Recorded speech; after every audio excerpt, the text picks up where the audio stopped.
اعوذ باللہ من الشیطان الرجیم بسم اللہ الرحمن الرحیم اللہم صلی علی محمد وعلی آل محمد کما صلیت علی ابراہیم وعلی آل ابراہیم انک حمید مجید اللہم بارک علی محمد وعلی آل محمد کما بارکت علی ابراہیم وعلی آل ابراہیم انک حمید مجید۔ اللہ جل شانہ کا بے حساب کرم احسان اس ذات کا کہ جس نے ایک دفعہ پھر ہمیں قرآن مجید سمجھنے کے لیے یہاں پہ اکٹھا کر دیا۔ آج ہم انشاءاللہ 14واں پارہ سورہ النحل کی آیت نمبر 36 سے آگے اپنا سبق شروع کریں گے۔ سورہ نحل آیت نمبر 36۔ اعوذ باللہ من الشیطان الرجیم بسم اللہ الرحمن الرحیم۔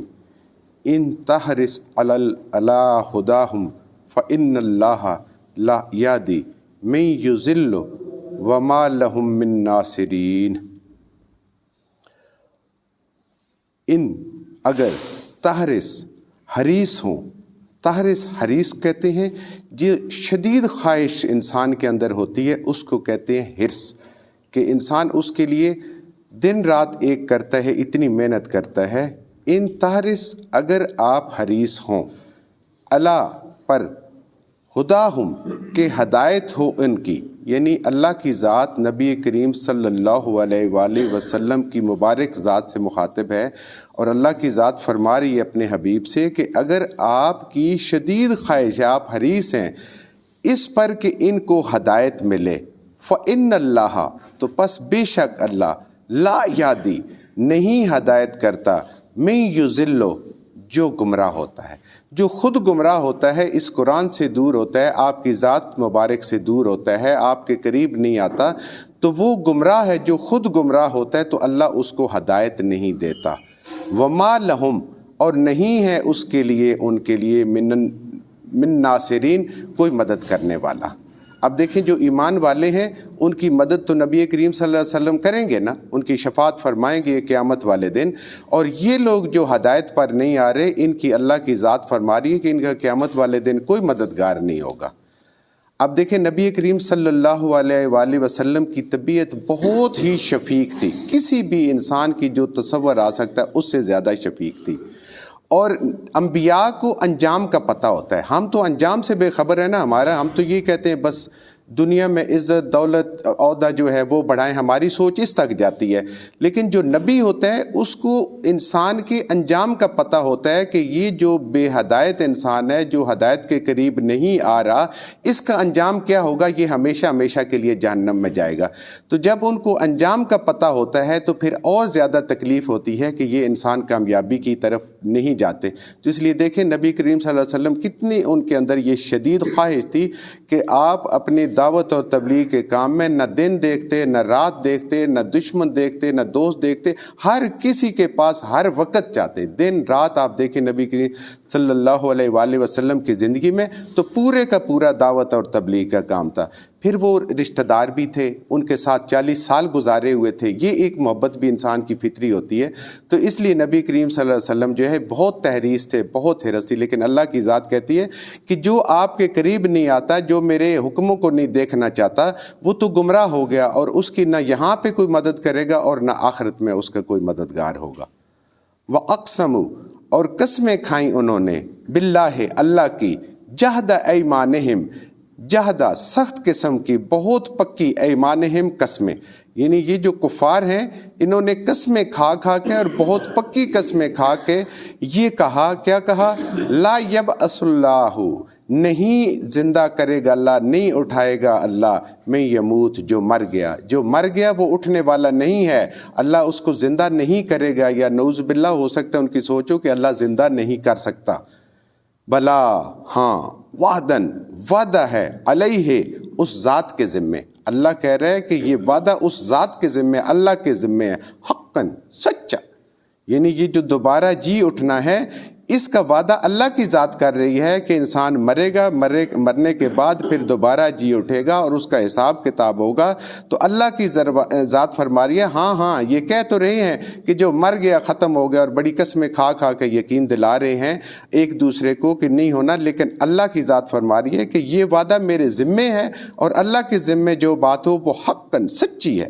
ولیکن اور لیکن اکثر الناس سے اکثریت لوگوں میں سے لا یعلمون نہیں جانتی، وہ اس علم کے قریب بھی نہیں آتی، وہ بات سمجھنے کے قریب بھی نہیں آتی، وہ یہ علم سمجھنا ہی نہیں چاہتی کہ اللہ کی ذات کیا فرما رہی ہے۔ تو اس لیے اللہ کا وعدہ تو سچا وعدہ ہے، یہ بے شک قسمیں کھاتے رہیں۔ لیبین تاکہ واضح کر دے ان پر، تاکہ کھل جائے بات ان پر، لہم ان کے لیے، الذی وہ چیز، یختلفون فیہ وہ چیز جس پہ وہ یہاں دنیا میں اختلاف کرتے ہیں۔ اختلاف کون کرتا ہے؟ باطل قوتیں حق کا اختلاف کرتی ہیں، حق کو رد کرتی ہیں۔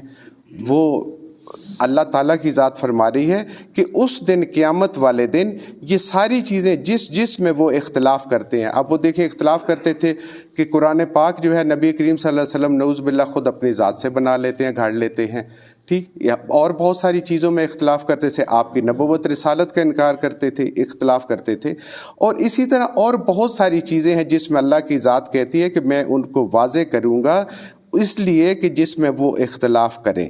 اور دنیا میں دیکھیں کیا کیا چیزیں ممکن ہیں۔ کیا دنیا میں انصاف ممکن ہے؟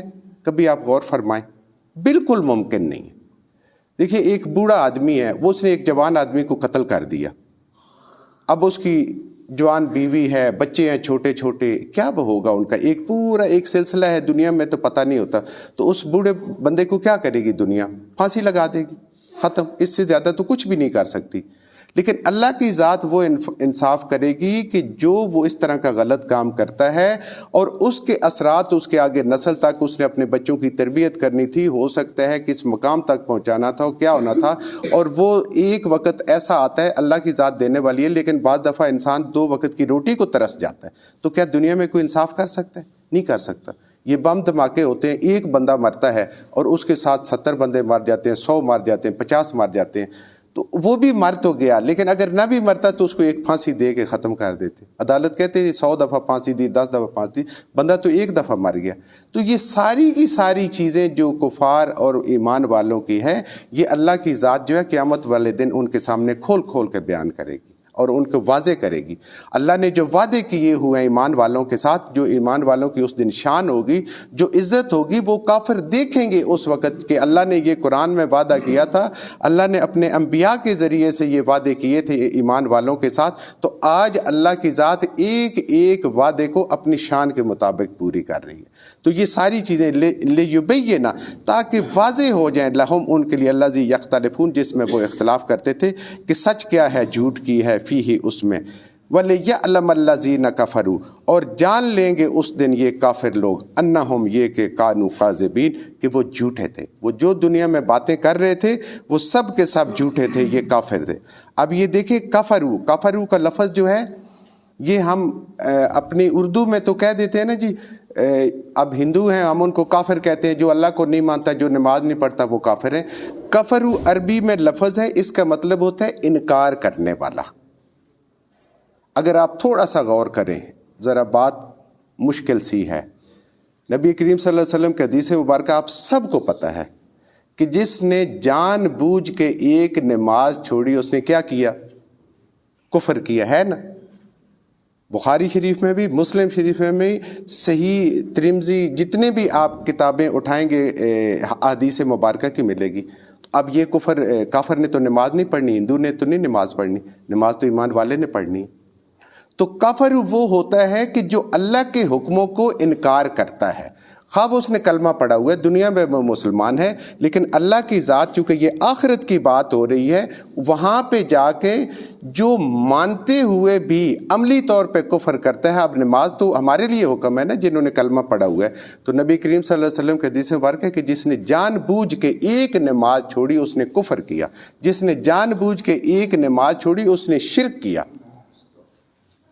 تو ہم بڑی آسانی سے اپنی جان چھڑا لیتے ہیں. ہم کہتے ہیں یہ تو کافروں کے لیے، یہ مشرکین عرب کے لیے. نہیں، یہ مشرکین عرب کے لیے نہیں ہے. نبی کریم صلی اللہ علیہ وسلم کی حدیث مبارکہ پڑھیں، جو چیز جو اللہ کا حکم ہے جب ہم اس کو توڑتے ہیں تو ہم کفر کرتے ہیں. ہاں، ہمارے لیے یہ گنجائش ہے، ہم ایمان والے ہیں کہ غلطی کا احساس ہوتا ہے، ہم توبہ کرتے ہیں اور دوبارہ اللہ کی ذات کا وعدہ ہے وہ ہمیں معاف کر دیتا ہے اور آئندہ ہم اس گناہ سے بچتے ہیں. لیکن اگر سارے کے سارے اسی طریقے سے کرتے جائیں تو یہ کفر کا جو لفظ ہے نا، یہ کافر وہ نہیں ہے کہ جس نے وہ مشرک تھا یا جس نے سامنے بت رکھا ہوا ہے. اب دیکھیں، جو بندہ نماز بھی پڑھے، ٹھیک ہے، اور نماز میں پڑھے ایاک نعبد و ایاک نستعین، اور اس کے بعد جو ہے وہ اللہ کے غیر سے بھی آگے ہاتھ پھیلانا شروع کر دے کہ جی ٹھیک ہے جی اللہ بھی دیتا ہے تو فلاں بھی تو دیتا ہے نا، وہ بھی دے سکتا ہے. تو وہ پھر اس نے کیا کیا؟ نماز کا انکار کر دیا. وہ پیچھے وہی بات ہوگی جو پیچھے ہم نے پڑھی تھی کہ انعبد اللہ واجتنب الطاغوت. وہ انعبد اللہ تو کیا لیکن طاغوت سے نہیں بچا. طاغوت کے آگے پھر اس نے اپنا سر نگوں کر دیا.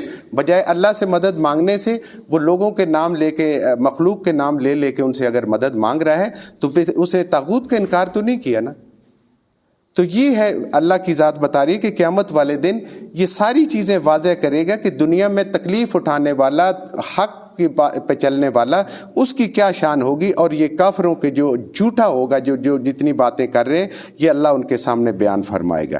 انما، بے شک جو قولنا ہماری بات ہے، یعنی اللہ کی ذات کی بات ہے، لشیئن کسی چیز کے لیے، اذا جب، اردناہ ارادہ کرتے ہیں ہم اس کا، ان نقولا یہ کہتے ہیں، لہو اس کے لیے، کن ہو جا، فیکون تو پس ہو جاتی ہے. یعنی اللہ کی ذات تو وہ ذات ہے کہ آپ اس پچھلی آیت کے ساتھ اگر ہم اس کو سمجھیں، اللہ کی ذات وہ ہے کہ اللہ کی ذات جب کوئی کام کرنا چاہتی ہے تو وہ صرف ارادہ فرماتی ہے، کن فیکون. بھی یہ مفسرین کہتے ہیں کہ ہمارے سمجھانے کے لیے ہے، ورنہ اتنی بھی دیر نہیں لگتی، اللہ کا ارادہ چیز ہو جانا ہے. تو دیکھیں، انسان کا دوبارہ زندہ ہونا اس پوری دنیا کا، نبی کریم صلی اللہ علیہ وسلم کی حدیث مبارکہ ہے کہ یہ جو پوری دنیا نے اس وقت قبروں سے نکلنا ہے اور اللہ کے ہاں روز محشر میں پیش ہونا ہے، اس کا وقت اللہ کے ہاں انسان کی آنکھ جھپکنے کے برابر ہے. یہ بھی مثال ہے، ورنہ اس سے بھی کم ہے. اللہ کی ذات کے لیے یہ کوئی مشکل نہیں ہے. تو اللہ کی ذات فرماتی ہے بھئی میں تو وہ ذات ہوں کہ یہ کن فیکون والی بات ہے، میرا تو ارادہ ہی ساری چیز ہے. تو یہ دوبارہ جی اٹھنا کیا مشکل کام ہے، جس نے کچھ بھی نہیں تھا وہ سب کچھ بنا دیا. تو دوبارہ زندہ ہونا بھی اس ذات کے لیے جو کن فیکون کی بات کرتی ہے. تو آپ تھوڑا سا غور فرمائیں کہ اس وقت انسان جو ہے، جو انسان نے کمپیوٹر ایجاد کیے ہیں، اس نے 1 سیکنڈ کو 10 لاکھ حصوں میں تقسیم کیا ہے. 1 سیکنڈ کو، ہمارے لیے تو کچھ بھی نہیں ہے نا، اس کو 10 لاکھ حصوں میں تقسیم کیا اور وہ پریکٹیکلی نظر آتا ہے. تو آپ جب اللہ کی ذات کا سوچتے ہیں، یہ دیکھیں کافر تو ایسے سوچتے ہیں جیسے بندہ نہیں زندہ کر سکتا تو اللہ بھی نہیں زندہ کر سکتی. تو اللہ کی ذات تو اللہ کی ذات ہے نا، وہ تو انسان کے تصور میں نہیں آ سکتی. اگر ایک انسان جو ہے اس نے ایک ایسی مشین بنا لی ہے کہ جو 1 سیکنڈ کو 10 لاکھ حصوں میں تقسیم کر سکتی ہے، تو اللہ کے ہاں تو پھر کیا ہو گیا اس کا کن فیکون کا، کہ بس تصور سے اوپر ہے. تو اللہ وہ ذات ہے، وہ ہر چیز، ہر کام کو کن فیکون سے کر سکتی ہے. اور یہ کافر سمجھتے ہیں، جو انکار کرنے والے سمجھتے ہیں کہ جی کچھ بھی نہیں ہوگا، بس دوبارہ زندہ نہیں ہونا، عیاشی کر لو، حرام خوری کر لو، جو مرضی ہے کر لو. اللہ ہمیں عمل کی توفیق عطا فرمائے. جو کچھ ہم نے صحیح پڑھا اللہ ہمارے ذہنوں میں، دلوں میں بٹھا دیں. جہاں جہاں پڑھتے ہوئے بولتے ہیں ہم سے غلطیاں ہوگی، اللہ ہمیں معاف فرما دیں اور ان غلط باتوں کو ہمارے ذہنوں سے، دلوں سے اللہ کی ذات نکال دیں.